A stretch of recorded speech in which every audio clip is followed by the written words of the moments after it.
10살의 제이네어는 외숙모와 외사촌 3명과 살고 있어요. 2명의 여자 사촌과 1명의 남자 사촌. 제이네어는 이 집에서 외톨입니다. 외숙모인 리드 부인은 제이네어를 혐오해요. 왜냐하면 리드 부인의 죽은 남편이 제인의 어머니, 그러니까 자신의 누나를 너무 아꼈고, 누나가 죽고 나자 누나의 자식인 제인을 친자식보다도 더 아껴왔던 겁니다. 부인의 입장에서는 질투가 난 거죠. 남편은 죽기 전 리드 부인에게 제인을 잘 보살펴달라는 부탁을 하고 세상을 떠납니다. 리드 부인 입장에선 어거지로 제인을 떠맡게 된 셈인 거예요.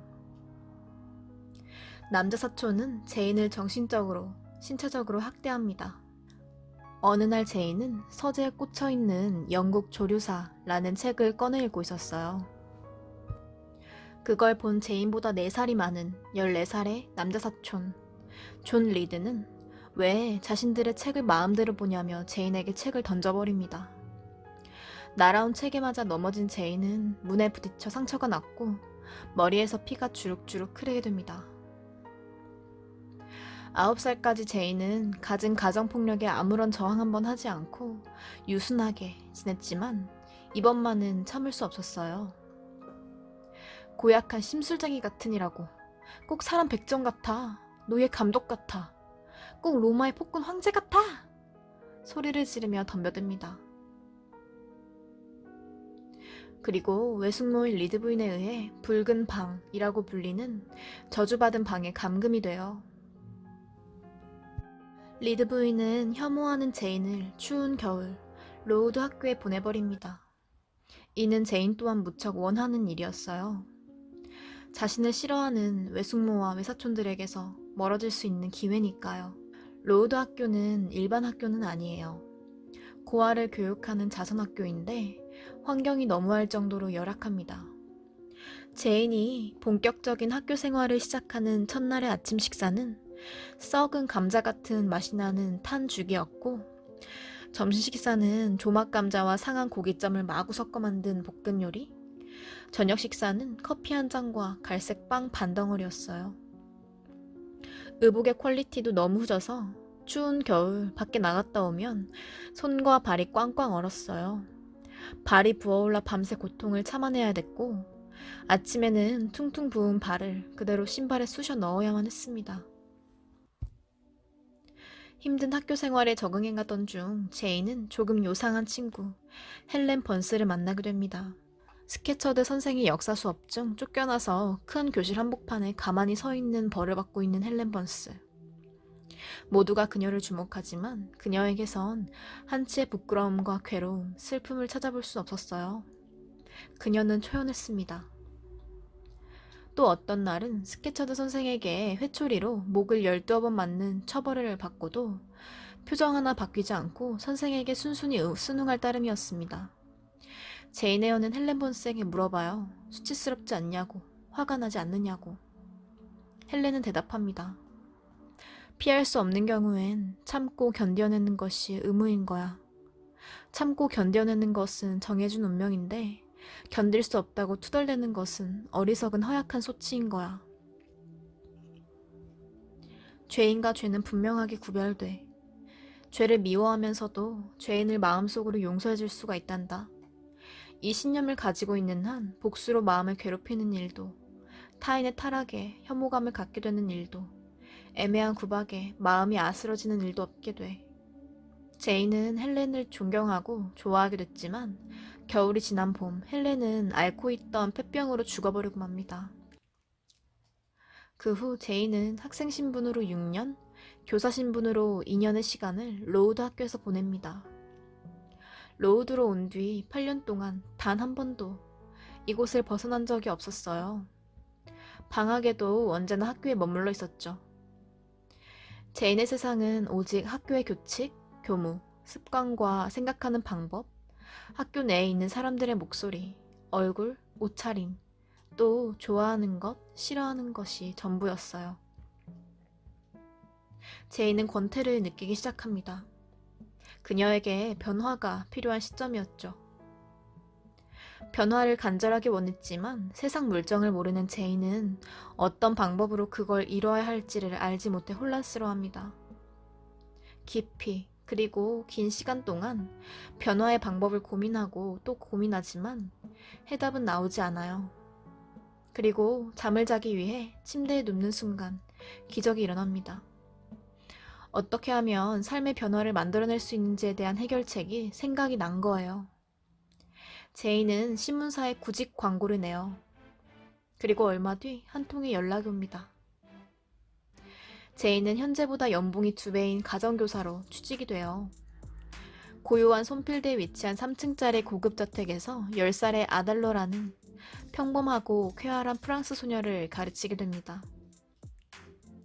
아델러는 집주인이 예전에 사랑했던 여자가 버리고 간 딸이에요. 집주인인 영국인 로체스터는 제인보다 20살이 많은 미혼의 남성입니다. 로체스터는 일종의 면담을 위해 제인을 불러요. 첫 면담의 시간. 로체스터는 제인에게 로드 학교에 대한 질문, 부모님에 대한 질문, 피아노를 잘 치는지에 대한 질문 등등의 개인적인 이야기를 나눕니다. 제인은 자신의 성격대로 모든 질문에 솔직하고 허세 없이 담백하게 답하고요. 순수한 제인을 로체스터는 마음에 들어합니다. 그 후 여러 번 제인을 불러 이야기를 나눠요. 제인 또한 로체스터와의 대화 시간을 좋아합니다. 세상 물정을 모르는 제인에게 로체스터는 세상의 전경이나 풍습을 보여주기를 즐겨요.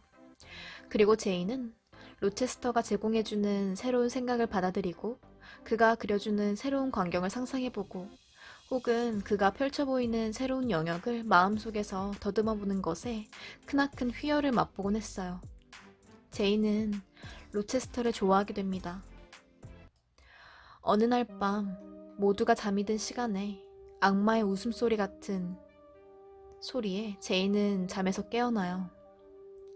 복도로 나간 제인은 연기로 가득 찬 공기와 타는 냄새를 지각합니다. 로체스터의 침실문으로 연기가 뭉게뭉게 나오고 있는 것이었어요. 침실로 달려간 제인은 불이 붙은 커튼과 이불을 발견하고 로체스터를 깨우지만 그는 의식이 없었어요. 제인은 대야에 담겨있는 물을 커튼과 이불 그리고 로체스터에게 끼얹어 불을 끄는데 성공합니다. 정신을 차린 로체스터는 누가 범인인지를 확인합니다. 그 범인은 3층에서 살고 있는 하녀 그레이스 프리였어요. 로체스터는 이 일을 비밀로 해달라고 제인에게 부탁합니다. 그리고 로체스터는 자신을 살려줘서 고맙다는 표시로 악수를 청합니다. 제인도 손을 내밀어요.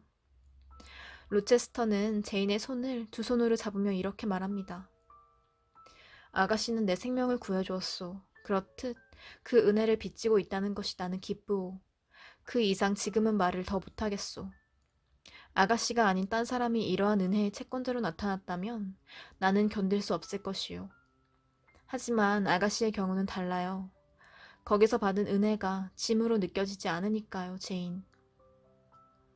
다음 날 로체스터는 제인에게 말 한마디 하지 않고 여행을 떠나버립니다. 일주일이 지나도 그는 돌아오지 않았어요. 제인은 실망하지만 감정을 억누르기 위해 노력해요. 자신은 손필드 저택의 주인과는 아무런 관계가 없다는 것을 스스로 상기합니다. 그로부터 또 사흘 뒤, 남녀가 뒤섞인 10여 명의 손님과 함께 로체스터는 저택으로 돌아왔어요. 그중 잉그램이라고 하는 여자는 로체스터와 썸을 타고 있는 사이였습니다. 잉그램의 몸매는 대단히 훌륭했지만 그녀의 태도와 용모에는 오만한 표정이 담겨 있었습니다. 제인이 설명한 잉그램은 이래요. 그 지성은 빈곤하였고 인정은 날 때부터 메말라 있었다. 그 토양에서 자연스럽게 피어날 꽃이라고는 없었고 싱싱함으로 사람을 즐겁게 하는 천연의 과일도 없었다.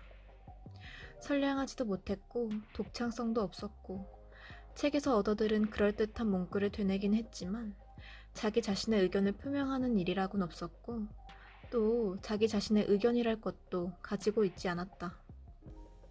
고상한 감정을 휘두르긴 하였으나 동정이나 연민의 정이라고는 없었고 부드러움이나 성실성도 갖추고 있지 않았다.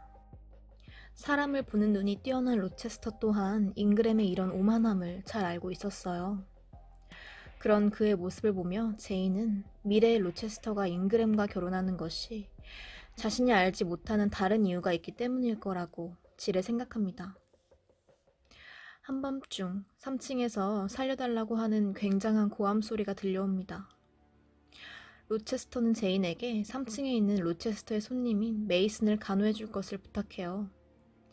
3층으로 올라가 보니 메이슨은 팔과 어깨에 큰 부상을 입어 피를 흘리고 있었어요. 이는 또 손필드 저택의 하녀 그레이스 프레짓이었습니다. 제인에게 다친 손님을 맡기고 로체스터는 의사를 부르러 급히 나갑니다. 2시간 뒤 의사와 함께 돌아온 로체스터. 손님은 치료를 받고 무사히 손필드 저택을 빠져나갑니다.